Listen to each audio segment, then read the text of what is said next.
She talks about my record. For 5 years, I was the chief prosecutor, prosecuting people who went to prison, many of whom were then deported. Keir Starmer is facing intense backlash after what many are calling a catastrophic blunder during a high-stakes diplomatic moment in Paris. Has Keir Starmer just undermined the very foundation of British democracy?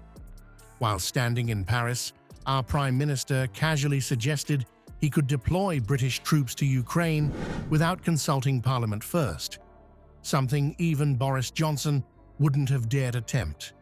Leaders from the Conservatives, Reform UK, and the Liberal Democrats immediately demanded accountability, but Starmer doubled down with vague assurances about long-term deployments. This raises a disturbing question. Is Starmer preparing to bypass democratic checks and balances to escalate UK involvement in a foreign war? Before we move on, I'd like to ask you a small favor. If you appreciate this content, please take a second to like this video and subscribe to the channel. Over 98% of you watch the videos without subscribing. It costs you nothing, but it makes a huge difference to us. So, did you click the subscribe button? Great. Thank you so much. Now, back to the video. In a shocking development that's flying under the radar of most mainstream coverage, we're now witnessing the latest evolution of Starmer's Ukraine strategy, and it's far more concerning than initially reported. Is obvious, but border security is equally obvious in my view, and that's why I've said we are committed to bringing down immigration. On Friday, the Prime Minister made a statement that has not only stunned critics across the political spectrum, but also raised serious questions about the future of Britain's role in the Ukraine conflict. British military chiefs are set to work alongside their French and German counterparts in Ukraine itself to develop operational plans for a potential ceasefire. While Downing Street has carefully packaged this as a peace-building measure, the reality appears starkly different. This collaboration represents a significant escalation of Western military involvement, occurring in an active conflict zone with an increasingly unpredictable situation on the ground. What makes this particularly troubling is how these plans are moving forward without any guaranteed parliamentary vote. The decision to deploy military planners, even in advisory roles, directly into Ukraine represents a substantive shift in UK policy that would traditionally warrant parliamentary scrutiny. Yet Starmer's government has provided no assurances that MPs will have any say before these plans are implemented.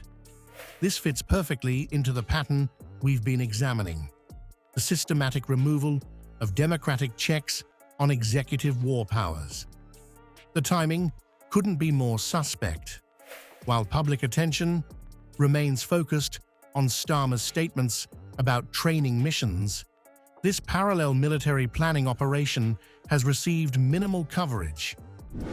She campaigned to remove the cap on migrant worker visas, and now she pretends she's furious about the open borders policy of the last government. Ukrainian President Volodymyr Zelensky accused Russia of breaking a ceasefire agreement, launching new strikes on critical energy infrastructure. It's precisely these kinds of arrangements, technical, seemingly bureaucratic, described as planning rather than combat, that allow governments to incrementally expand military commitments without triggering the formal mechanisms of parliamentary oversight.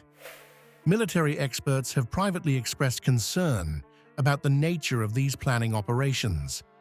Unlike traditional peacekeeping preparations, developing ceasefire plans in an active conflict zone necessarily involves sensitive operational details that could easily blur the line between advisory and active participation.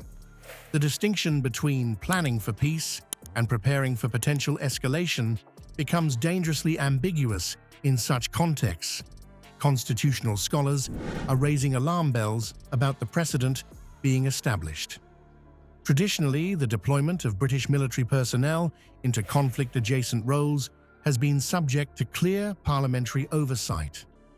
By redefining these activities as technical assistance or planning exercises, Starmer's government is effectively creating a new category of military engagement that exists outside established democratic controls. I will defend our decisions in the budget all day long. I will defend facing up to the harsh light of fiscal reality. What happens next? This situation is far from settled. Starmer's refusal to guarantee a parliamentary vote up front has left him exposed to accusations of undermining democracy. This represents a fundamental alteration of the relationship between Parliament and the executive when it comes to matters of war and peace.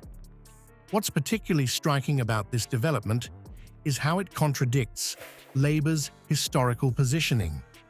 During the Syria debates, Labour MPs, including many currently serving in Starmer's government, were vocal advocates for strict parliamentary control over military deployments.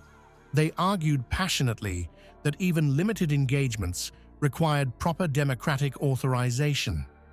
The contrast between those principled stands and the current willingness to bypass Parliament reveals a troubling flexibility in their commitment to democratic processes.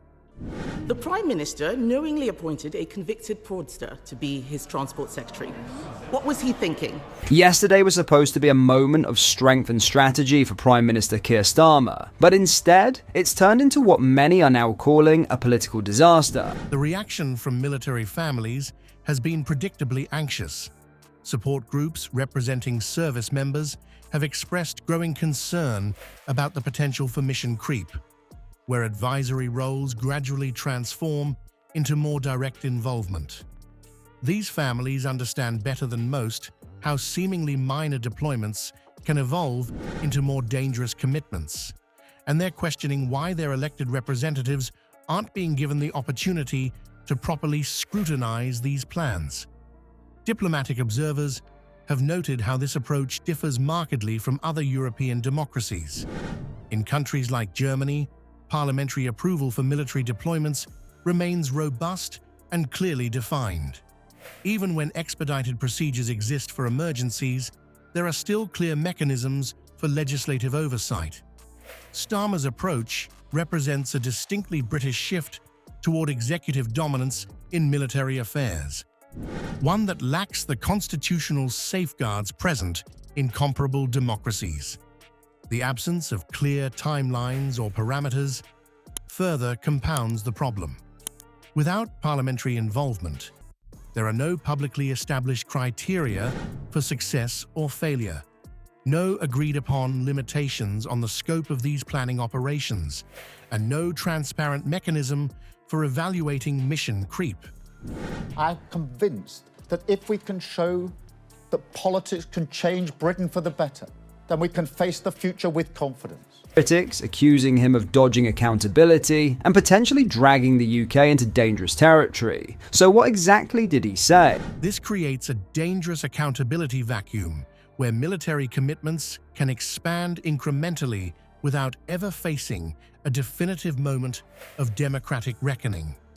Some defenders of the government have argued that operational security necessitates this approach. Yet this argument fundamentally misunderstands the role of parliamentary oversight.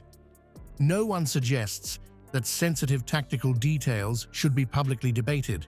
Rather, that the basic strategic parameters and objectives of military deployments should receive democratic authorization. By conflating these distinct requirements, the government is using security concerns as a shield against legitimate democratic scrutiny. The backlash against Starmer isn't merely political theatre. It's a genuine public outcry against a fundamental threat to democratic principles. Critics rightly point out that his attempt to sidestep accountability could potentially drag Britain deeper into military involvement without proper parliamentary consent. This isn't about party politics. It's about preserving the foundational checks and balances that protect our democracy. Is that because you fear failure? No, Beth, the way we've constructed it is that there are foundational things that a government must In do. a joint statement, Farage and NatWest said, NatWest Group and Nigel Farage MP are pleased to confirm that they have resolved and settled their dispute. What's particularly alarming is how Starmer's plans to deploy British military personnel in Ukraine, even under peaceful pretenses, are widely viewed as premature and reckless.